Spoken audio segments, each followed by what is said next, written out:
Que faire avec 10 000 euros? Bonjour à toi et bienvenue dans ce nouveau podcast. Aujourd'hui, je vais répondre à une question qui m'a souvent été posée. Que faire avec 10 000 euros? Faut-il les placer sur un compte épargne? Faut-il les investir? Et si oui, dans quoi? Avant toute chose, si tu ne me connais pas encore, je m'appelle Baptiste Joly, je suis investisseur immobilier et président de Richard Group Investment.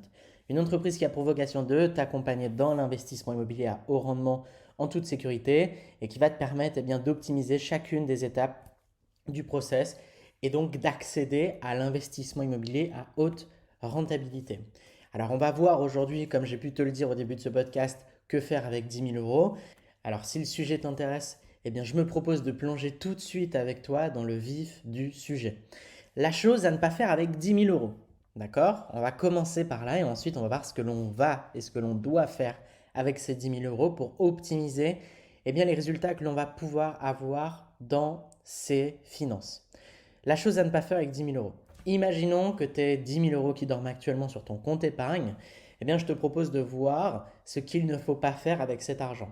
Euh, la chose à ne pas faire, c'est de laisser cet argent travailler sur un compte épargne du type livret A ou assurance vie par exemple. Aujourd'hui, les taux d'intérêt qui sont proposés par les banques sont tellement faibles que ton argent se déprécie au fil du temps. Tu vois, il y a les taux d'intérêt, donc ils sont très très très bas, dépendant justement du type de placement. Et on a derrière l'inflation qui va être plus ou moins égale à 10,5 à 12% tous les 10 ans. Ça, c'est l'inflation officielle, ce qui est quand même assez important. Donc, même avec les intérêts générés, on prend cher. Ça, c'est quoi? C'est lié à une hausse généralisée du coût de la vie. C'est l'inflation. Voilà. Et c'est majoritairement provoqué par la planche à billets. En étant immobilisé sur un compte, ton argent perd chaque jour de la valeur. Et c'est d'autant plus vrai en sachant à quel point les banques centrales n'hésitent pas à imprimer beaucoup de liquidités pour pallier aux crises.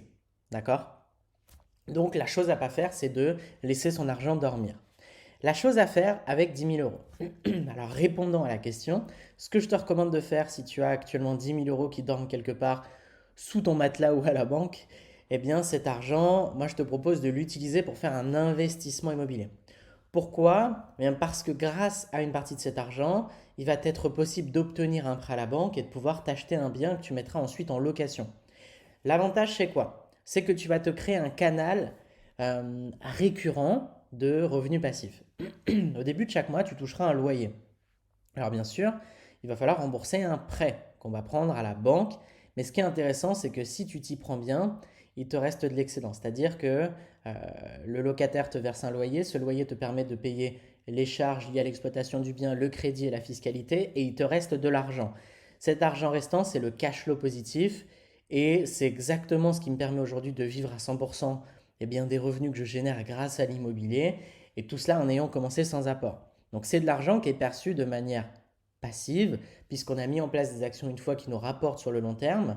Et dans ce cas-là, on décorrèle le temps de l'argent que l'on gagne. Donc si tu as 10 000 euros quelque part, la bonne nouvelle, c'est que tu vas même pas avoir besoin de tout utiliser pour mettre en place ton premier canal de revenus passifs. Il va te suffire d'utiliser une petite partie de cette somme comme apport. Tu commences sur une petite acquisition, tu mets l'équivalent des frais de notaire en apport, tu vas mettre peut-être 7 8 000 euros d'apport et garder le reste en épargne de précaution. L'impératif, c'est d'avoir une situation stable parce que les banques ne prêtent pas non plus leur argent sans un minimum de garantie. Et obtenir le financement d'un bien d'une valeur de plusieurs dizaines ou centaines de milliers d'euros à partir d'un apport minime, c'est possible, mais seulement quand on a une situation stable. Donc on crée un effet de levier sur l'argent qu'on investit puisqu'on va pouvoir investir par exemple 10 000 euros dans un projet IMO qui génère 10 000 euros par an et qui coûte 100 000, on a du coup une rentabilité brute de 100% sur notre épargne. On fait 10 000 en ayant investi 10 000.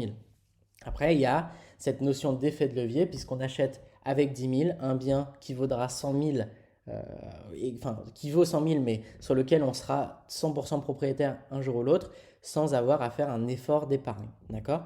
Et ce que je suis en train de te partager là, c'est exactement ce que j'enseigne et partage aux clients que j'accompagne en individuel. Cette technique de l'effet de levier, elle est redoutable. Et elle pourrait tout à fait te permettre de te créer ta liberté financière si tu t'y prends dès maintenant et si tu utilises ton épargne de manière optimale.